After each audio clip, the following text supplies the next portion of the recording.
Just last week, a jury found a weapons expert on the Alec Baldwin's movie set Rust guilty for her role in the accidental shooting that killed the movie's cinematographer.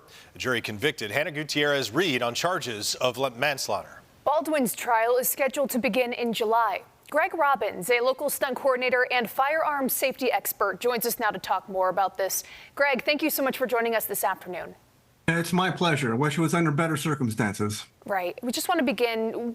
What's your take on everything that's happening in New Mexico right now? Well, to begin with, what happened in New Mexico is not the normal in the movie industry. In all of my years, over 4 decades, everything has been done the same way on a movie set. All guns are real, all guns are loaded, and all guns are deadly. It doesn't matter how small or large the movie set is, there's always an armorer that has a manned table. There's always a safety meeting, and there's always somebody that is only one person hands the firearm off to the actor, and that person loads it in front of everybody. And I've never, ever in my life heard of live ammunition on a movie set, ever in my entire life. And that's for all of us, the whole movie industry. So the only thing I know is what you guys know, is what you read in the paper and you hear on the news, and I've read the police report that there was live ammunition on a movie set. I've never heard of that in my entire life. That the armorer left the table unmanned. I've never heard of that in my entire life. The assistant director took the weapon off, it's not a prop, off of the table, did not do a safety meeting, handed it to the actor, which is also the producer, and he fired it, ending the life of the director of photography and wounding the director. Greg, it sounds like what we were sort of premising this story at the beginning was the rarity of this happening in general, just that it's rare that maybe charges would be brought against someone in this kind of a situation of a movie set.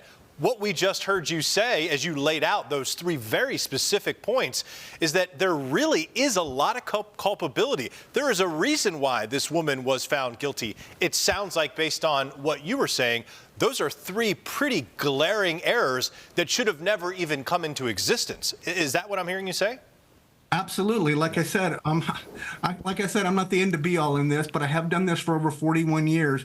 And the first big movie I did was The Terminator, and we fired tens of thousands of rounds on that movie. I was just thinking about this the other day, and we had safety protocol put in place. The movie right before that I did, it was a much lower budget movie, and it was the exact same protocol. Let's now fast forward to today. Right now, I'm on another movie locally here in Buffalo where there's a firearm on the set. The firearm is a moving part blank firing pistol. It doesn't even have any, there's no ammunition on the set at all. And the armorer that works for me has a safety meeting just like we did over 41 years ago.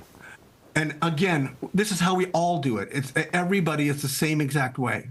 It's, as you mentioned, it is that standard. And Greg, you yourself, you run your own stunt team. You actually run a local boot camp as well where you talk stunts and firearm safety. What are kind of the main points that you teach? All guns are real, all guns are loaded, and all guns are deadly. Those are the 3, we call them commandments. They're not even rules, they're commandments.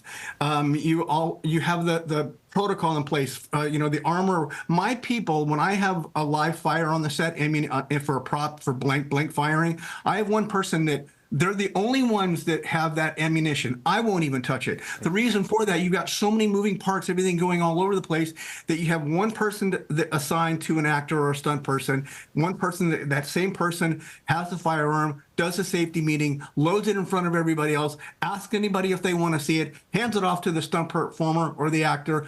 When they call cut, they hand it right back to that one person. I've never in my life heard of anybody having live ammunition. I'm repeating myself now. Having all of those things happen, I've never seen nor heard of ever. Greg, where do you think this takes perhaps the industry, or maybe just this specific part of your industry? Do you think this adds rules, or do you think it just simply reinforces those commandments that you're talking about that already exist industry-wide? You said it. It just reinforces it. But like I said, most everybody that I've ever talked to about this, first, our heart is broken for those families that I'm not the only one that'll say, I've never heard of live ammunition on a set. I've never heard of this. I've never seen that. Everybody does it the same way, and there's a reason for that. You are keeping it simple. You slow down a movie set. So it's not going to make anybody else any differently because, like you said, that was a majorly isolated incident that I've never heard of in 4 decades. All right, stunt coordinator and firearms safety expert Greg Robbins, thank you so much for taking the time to join us this afternoon. My pleasure. Have a good day. You too.